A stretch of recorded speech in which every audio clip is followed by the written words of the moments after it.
भन्ने छ कि block of mass wooden block is given an initial speed of 20 meter per second if the block always remains in ice slides 115 meter before coming to rest. Determine the coefficient of kinetic friction. यो block छ, यो ब्लकलाई initial velocity दिएको छ कति यसरी 20 metre per second initial velocity. त यो आइसमा छ, फेरि पुरा सरफेस आइसमा छ, यो आइसमै गएर रुक्छ फेरि। यो आइसमा पनि पछाडितिर फ्रिक्सन लागि मोसनको अपोजिट डिरेक्सनमा के लाग्छ, फ्रिक्सन फोर्स लाग्छ हो। फोर्स दिएको छैन कति लागिरहेछ, तर इनिशियल भेलोसिटी दिएछ। मानौँ म यसलाई इनिशियल भेलोसिटी 20 दिन्छु, यो अगाडि गएर कहीँ रुक्छ। यदि यो आइसमा भयो पनि अगाडि गएर रुक्थ्यो। यो मास यसलाई मैले इनिशियल भेलोसिटी दिए v इनिशियल कति 20 मिटर पर सेकेन्ड। त अगाडि गएर कहीँ न कहीँ यो रुक्छ, अगाडि गएर कहीँ न कहीँ यो रुक्छ। किन रुक्छ, किनकि यसको पछाडितिर कुन फोर्स लागिरहेछ, फ्रिक्सन फोर्स। मोसन जतातिर मोसन हुन्छ त्यसको, जतातिर मोसनको टेन्डेन्सी हुन्छ या मोसन हुन्छ त्यसको ठ्याक्कै अपोजिट डिरेक्सनमा प्यारलल टु द सर्फेस मा फ्रिक्सन फोर्स लाग्छ। र त्यो फ्रिक्सन फोर्स हुन्छ कोएफिसिएन्ट अफ फ्रिक्सन, मतलब मुभिङ कन्डिसनमा छ। मोसनमा छ भने काइनेटिक फ्रिक्सन हुन्छ, रेस्टमा छ भने स्ट्याटिक फ्रिक्सन। मोसनमा छ मैले इनिशियल भेलोसिटी देखि कुरा गरेको छु, मतलब मोसन देखि नै स्टार्ट भएको छ त kinetic friction into normal reaction हुन्छ हो। अनि यो भइहाल्यो, काइनेटिक फ्रिक्सन भइहाल्यो। यसको कारण यो अगाडि गएर कहीँ रुक्छ हो।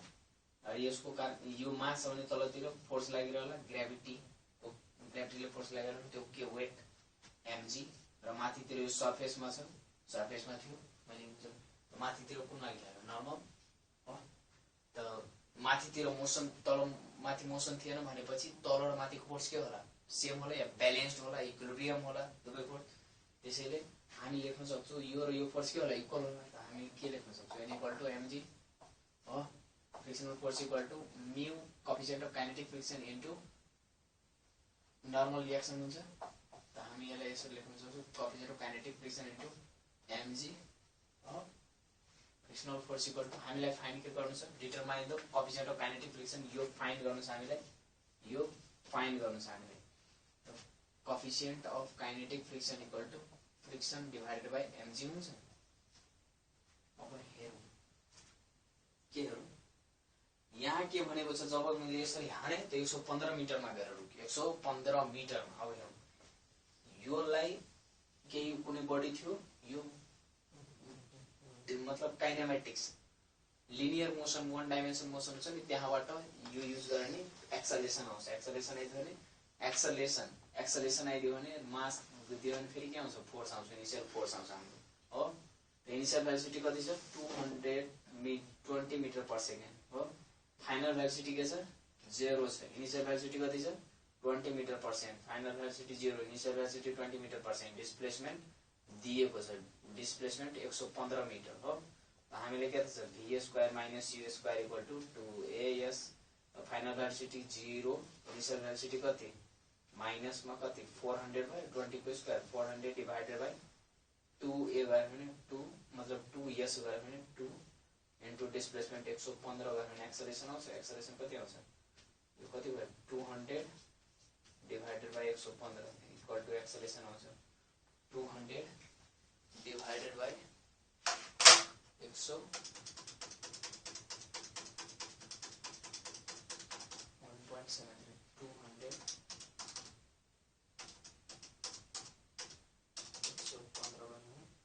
1.73 acceleration equal to 1.739 metre per second square. Force पत्ता लगाउने फोर्स पनि आउँछ। यो कुन फोर्सको कारण रुकेको हो, फ्रिक्सनल फोर्सको कारण, अर्को कुनै फोर्स लागिरहेको थिएन। अर्को मैले इनिशियली फोर्स दिएको थिए तर अगाडि डिस्प्लेसमेन्ट गएर के को कारण रुक्यो किन, मोसन किन भयो, मोसन किन रुक्यो भन्नु खोजेको, त्यो किन फ्रिक्सन फोर्सको कारण थियो हो।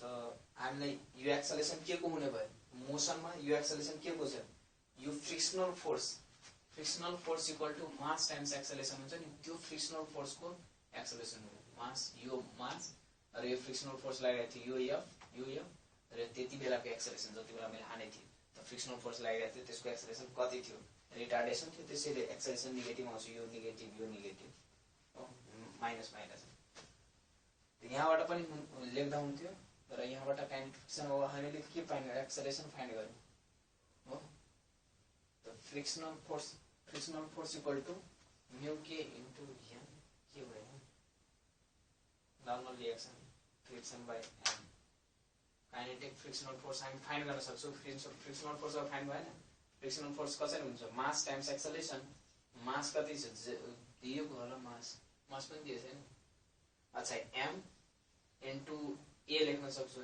एक्सेलरेसन कति भयो 1.739 यहाँ कटिहाल्छ एक्सेलरेसन यहाँ हामी के लेख्न सक्छौँ मास times 1.739 divided by MG mass cancel हुन्छ त्यहाँ 1.739 डिभाइडेड बाई जी भनेको 9.8 लिन्छु मैले पोइन्टको सवाल छ डिभाइडेड बाई 9.8 कति आउँछ